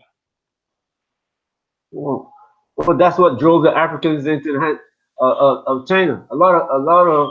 There are a lot of Africans who went to school in China, who went to China, Right. started businesses. I mean, there's a million Africans in China who go to school or doing business in China because Mhm. the British and the French and the Germans and the Americans say, you know what, we don't want you here because we don't want you in our country. So they say, okay, we go to Right. China. And now they are the ones who went to China and started bringing Chinese goods to China. So now China say, you know what, let's go. And now you have Chinese who are coming into Africa. Instead of selling to the Africans, they too are coming in to set up businesses. They're not coming in only to sell, but they come to set up a business in Africa, selling to Africans and the rest of the world. So you got Mhm. Chinese that who never left China before, and if you ask them anything about Africa, they couldn't tell you a story about Africa. But this happened because America and its allies this. I mean, they were being. I mean, I don't even know the word to use. The word I want to use, I can't use on YouTube. I have to use. But that's what you did Hmm. to a people. And when you see when my brothers in Africa go to China and he comes back and says, "Brother, look, I went to China and I'm making a lot of money, and this is how I do my business. Now I'm gonna go to my mom and say, look, I want to go because so and so from the village just went to China, and look at him, he's making money. So now my family is going to gather together all the money that they can, and they're going to send me to China. So I'm going to go to China. I might go to school, might marry a Chinese girl, have a family. I settle down there, and I'm making money. So now me and my Chinese wife come back to Africa, and we might open a business manufacturing what I used to buy from China. So America, in a way, all the people that they turned away, they were industrious people. They were people who didn't want to go to China and live. They just want to make some money, come back home. They now all these people that America turned away turned to somebody else. And guess what? That same person that they turned to China now is in Africa. And now America is have to catch up to what China is doing in Africa. China educated the Africans. And now the Africans are coming back. And they're going to build Africa. And Right. So that's actually a good point. That's actually a good point because what you're saying is that the Africans who work with the Chinese are more progressive, and the Africans who come to the United States and Canada and in London, they're kind of assimilationists. yeah, let me tell you something. The other day, I got asked a question, and about Kenya Airways. I told the guy, I said, look, Kenya Airways shouldn't compete with Ethiopian Airways. What Kenya Airways should do is build a strategic route system that they're going to route all the people from North and West Africa through their hub in Nairobi, going to India and China. They might have flights going to Europe, maybe London and New York, but don't dedicate themselves to that route since Ethiopia is already in that route. You don't need to compete with Ethiopians. You both will make money uh, if you have your dedicated routes and even interconnect your passengers. One going east where Ethiopia is flying to, Midwest. Ethiopia is flying to New York and London, and then you flying east and you connect to your passengers. Ethiopia flying into the Far East. Ethiopia Airlines go all the way down to the Philippines. So, I said, look, if you form this strategic, build your strategic, what's called, you'll be making money. Ethiopia will be making money instead of competing with each other. You don't want to be doing that. So it's like the knowledge that just like me giving my knowledge to people who want to listen. These people from China that came to China instead of going to England or France or Germany or the U.S., they're gonna come back home and use that knowledge for something else too. Hmm. So that it was a foolish move on these people's part, and they lost because of it. Hmm. And actually, a perfect opportunity for black people, especially black men, to politically organize themselves so that you have some form of infrastructure in place when it comes down to it. Yeah, we have an enormous ability. No, man. Look, the what's available to us is beyond what we can imagine. I'm serious. When I say beyond what we can imagine, you look at this as a short term.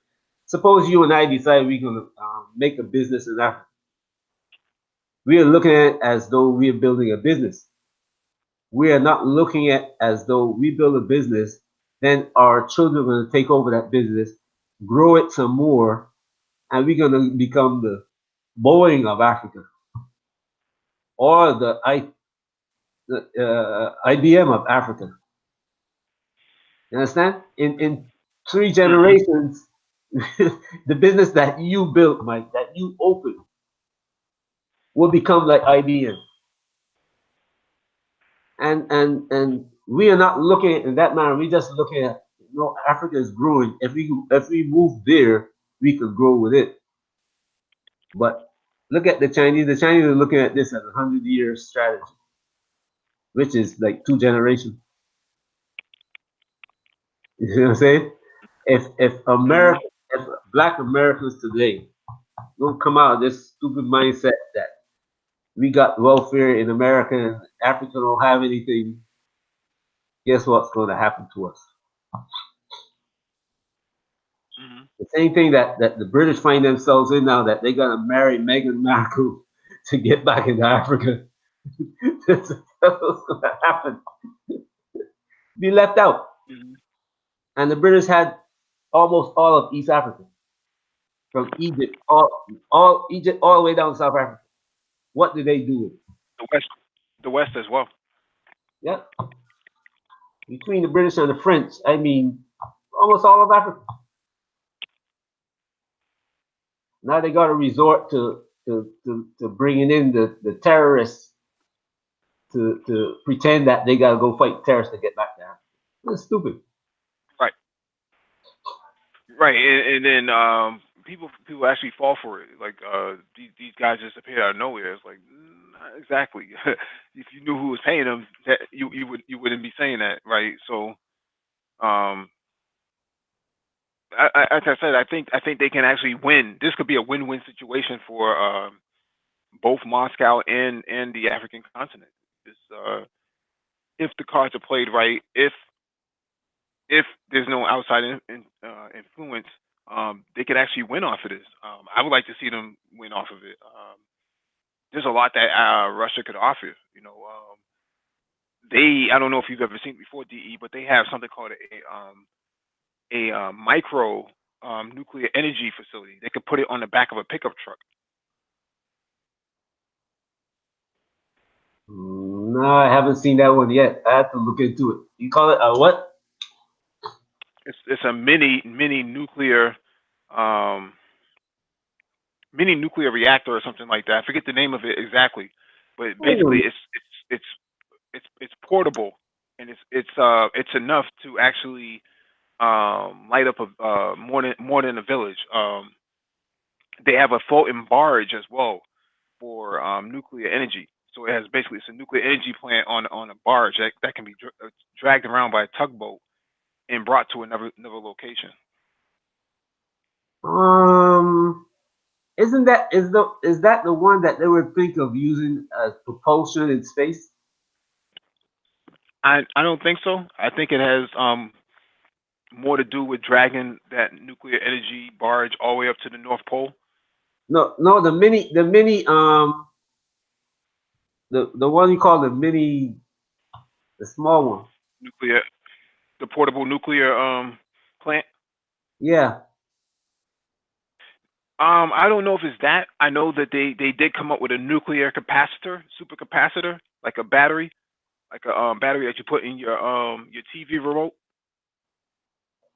Hmm. Basically, they come up with a capacitor that size that has nuclear energy inside of it, or Right. nuclear supplied energy inside of it, and that could last Yeah. for 50 years. Well, look, people think of UK thing as this huge. All you need is a couple of isotopes Hmm. to generate power, because the heat is what you're using to generate the power. If you got a couple of isotopes inside it, depending on how much power you want to generate, you know, Hmm. whether it's for a house or a couple of houses, you don't need this huge power plant. The huge power plant is because you want to generate a lot of energy, you know. So But you're to saying you're generate, saying these you saying these isotopes are they like the isotope gloves that everybody gets for Christmas?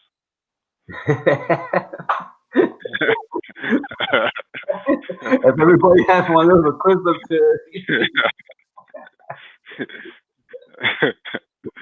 Oh man, we're gonna close out on that. Thank you all for joining us, and please hit the like button if you have not already done so. Share the video if possible, and use that docket in the description beneath the video to follow along with when you share it with your buddies and your other patrons. So we'll be back tomorrow with Black Crypto Talk with Lionel. You all have a good night. Hey, good night, all.